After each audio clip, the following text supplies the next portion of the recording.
Happily Ever After.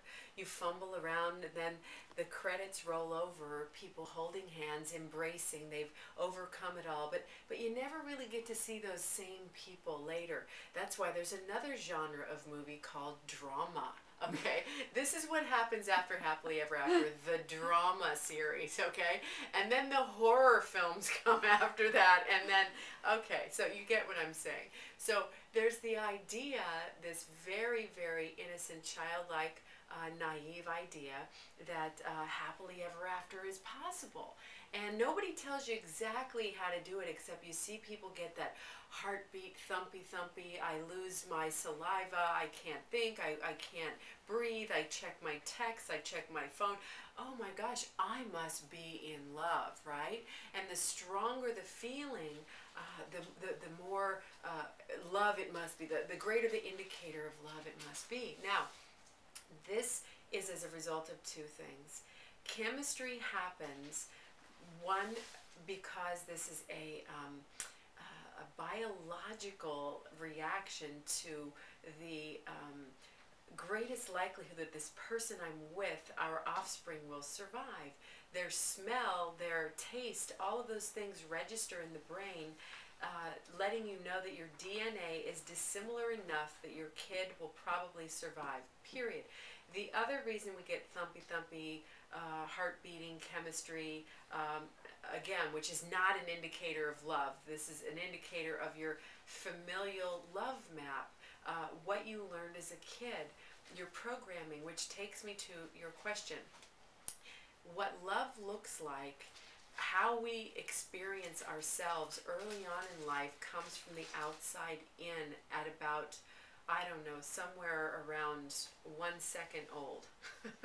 You know, you're born into the world and you have stimulus outside of yourself.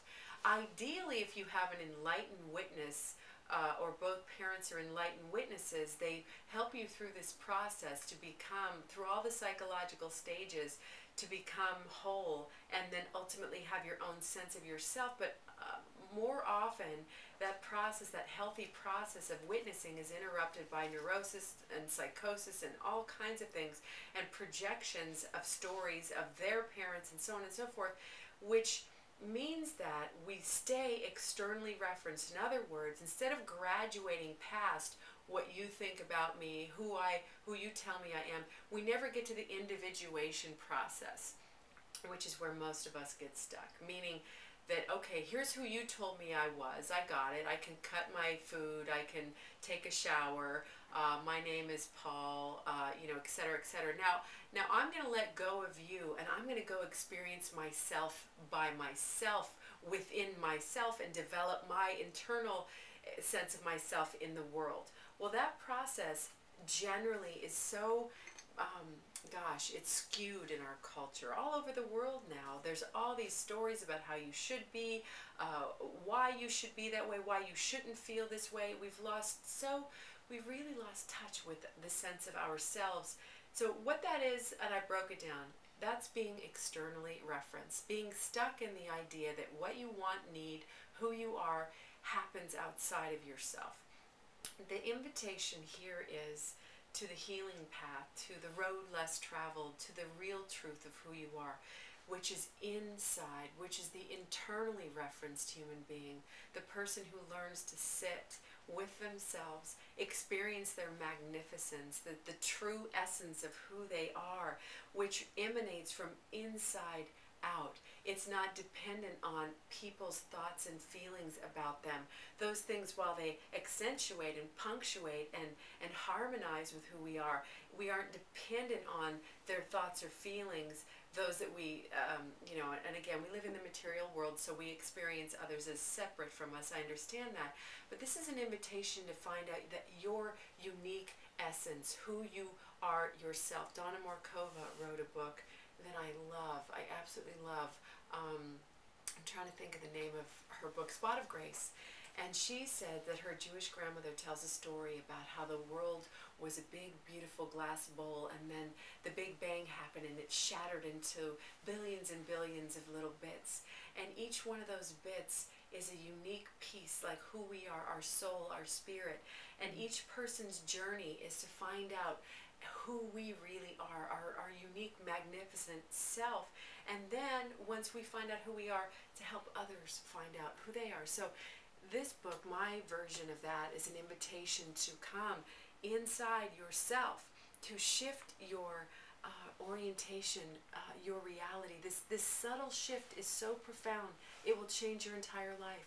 You start to take responsibility for your thoughts, for your feelings, who you are. You start to sort out what other people said and told you who you are. It's your mom-dad work. It's your psychological bringing together your whole essence. Fritz Perls calls it Gestalt, right? The sense of being whole. We heal, feel, and deal with all of our parts. Then, from there, we choose relationship. Then from there, from a healed, more whole place, we have a better chance of choosing a partner that supports and embraces and loves and knows what love is, and all of those things. They will reflect that magnificence of who we are. When we are externally referenced, Kimberly, as you know, we just recreate our family dynamics, our unconscious story again and again and again, and we're disappointed, and eventually many of us end up in despair.